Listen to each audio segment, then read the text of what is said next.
Don't want to manually switch audio sources with your new Samsung earbuds? One new feature of Samsung's One UI 3.1 is Auto Switch. First, you're going to want to be sure you have the Wearable app installed on all your devices.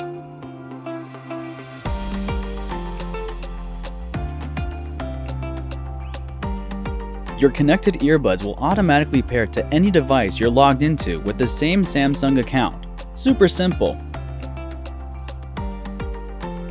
Say your earbuds are connected to your tab and you're watching a video.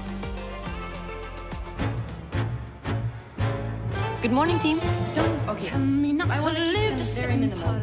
You get a call on your phone and your earbuds will automatically switch to your phone to answer it.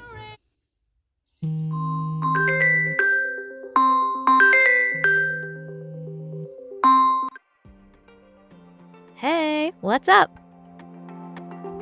Never miss a call again. Productivity win.